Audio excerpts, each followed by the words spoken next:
गौतम बुद्ध का जन्म ईसा से 577 साल पहले, जब कपिलवस्तु की महारानी महामाया देवी अपने नैहर देवदह जा रही थीं, तो रास्ते में लुम्बिनी वन में हुआ था। यह स्थान नेपाल के तराई क्षेत्र में कपिलवस्तु और देवदह के बीच नौतनवा स्टेशन से 8 मील दूर पश्चिम में रुक्मिंदेई नामक स्थान है, वहां आता है, जहां एक लुम्बिनी नाम का वन था। उनका नाम सिद्धार्थ रखा गया। उनके पिता का नाम शुद्धोदन था। जन्म के 7 दिन बाद ही माँ का देहांत हो गया। सिद्धार्थ की मौसी गौतमी ने उनका लालन पालन किया।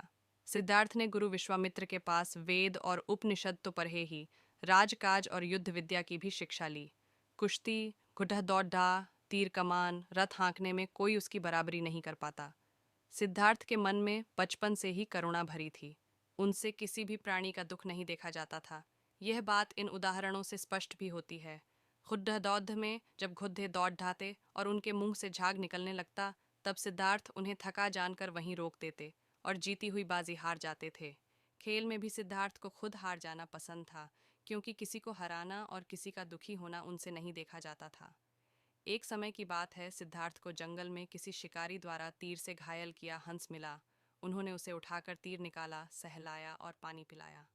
उसी समय सिद्धार्थ का चचेरा भाई देवदत्त वहां आया और कहने लगा कि यह शिकार मेरा है, मुझे दे दो।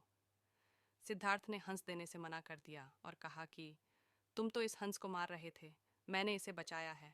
अब तुम ही बताओ कि इस पर मारने वाले का हक होना चाहिए कि बचाने वाले का। देवदत्त ने सिद्धार्थ के पिता राजा शुद्धोदन से इस बात की शिकायत की। शुद्धोदन ने सिद्धार्थ से कहा कि यह हंस तुम देवदत्त को क्यों नहीं दे देते? आखिर तीर तो उसी ने चलाया था। शाक्य वंश में जन्मे सिद्धार्थ का 16 वर्ष की उम्र में दंडपाणी शाक्य की कन्या यशोधरा के साथ हुआ। राजा शुद्धोदन ने सिद्धार्थ के लिए भोग विलास का भरपूर प्रबंध कर दिया। 3 आरतुओं के लायक 3 सुंदर महल बनवा दिए। वहां पर नाच गान और मनोरंजन की सारी सामग्री जुटा दी गई। दास दासी उनकी सेवा में रख दिए गए। पर यह सब चीजें सिद्धार्थ को संसार से बांध कर नहीं रख सकीं।